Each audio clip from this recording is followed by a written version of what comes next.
ৰাজ্যৰ ৰাজনীতিৰ ধুৰা মিয়া বিশেষ সম্প্ৰদায়ক কেন্দ্ৰ কৰি ঘূৰিছে ৰাজনীতিৰ চকা মূলত সম্প্ৰতি বিজেপিৰ অক্ষদণ্ড মিয়া মুখ্যমন্ত্ৰীয়ে ধৰা মিয়াৰ ৰাজনীতিৰ জুইকুৰাত খেৰিখৰ যোগাৰ ধৰিছে বিজেপিৰ নেতাকৰ্মীয়ে মিয়াৰ ৰাজনীতি অধিক শক্তিশালী ৰূপত কৰাৰ দাম্ভিকতা প্ৰকাশ কৰিলে ৰাজ্যিক বিজেপিৰ সভাপতি দিলীপ শইকীয়াই অহৰ্নিশে মিয়াৰ বিৰুদ্ধে থকাৰ হুংকাৰ দিলে ৰাজ্যিক বিজেপিৰ সভাপতিয়ে মিয়ালৈ ৰাজনীতি কৰিব লাগে আমি কৰিম আৰু শক্তিশালীভাৱে কৰিম যি মিয়াই অসমৰ সংস্কৃতিক প্ৰত্যাহ্বান জনায় যি মিয়াই অসমৰ আধ্যাত্মিক ধাৰ্মিক যিবিলাক ঐতিহাসিক স্থান আছে তাক দখল কৰে তাক তেওঁলোকৰ আয়ত্তলৈকে লৈ যায় যি মিয়াই জনসংখ্যা বঢ়ায় আমাৰ খিলঞ্জীয়া মানুহৰ বাবে ভাবুকিৰ সৃষ্টি কৰে ৰাজনৈতিক অৰ্থনৈতিক সামাজিক সাংস্কৃতিক আধ্যাত্মিক সেই মিয়াবিলাকে আমাক কম কষ্ট দিয়া নাই আৰু এই কষ্ট দিয়াৰ মূল শক্তি কংগ্ৰেছ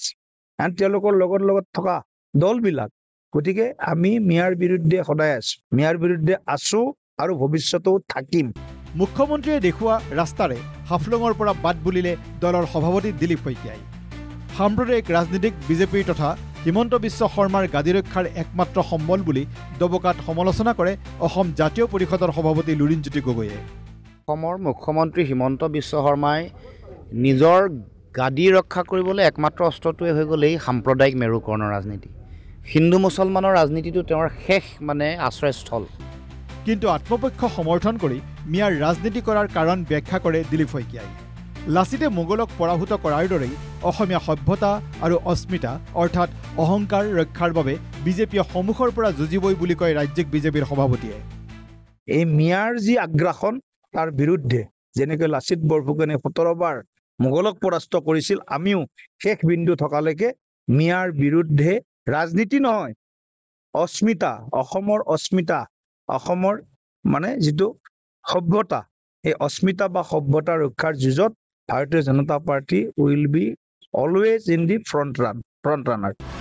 কিন্তু বিজেপিৰ সাম্প্ৰদায়িক ৰাজনীতিয়ে 2026ত নিস্তাৰ নাপায় বুলি দাবী কৰে লুৰিণজ্যোতি গগৈয়ে জুবিন গাৰ্গৰ দৰ্শনেই 26ৰ ৰাজনীতিৰ মূল শক্তি আৰু আধাৰ হ'ব বুলি কয় জাতীয় পৰিষদৰ সভাপতিজনে 26ৰ ৰাজনীতিত এইটোৱে মই ভাবোঁ তেওঁৰ এই দৰ্শনটোৱে মূল শক্তি হ'ব বিজেপিক উৎখাত কৰাৰ মূল শক্তিটো হ'ব জুবিনদাৰ এই দৰ্শনটো য'ত এখন সমন্বয়ৰ সমাজ স্বৰ্গদেউ চাওলুং চুকাফা মহাৰাজ নৰনাৰায়ণৰ সমাজ ইয়াত মহাপুৰুষ শ্ৰীমন্ত শংকৰদেৱ মাধৱদেৱৰ যিখন সমাজ আজান ফকীৰৰ যিখন সমাজ সেইখন সমাজৰ সমন্বয়ৰ চিন্তা আৰু আদৰ্শ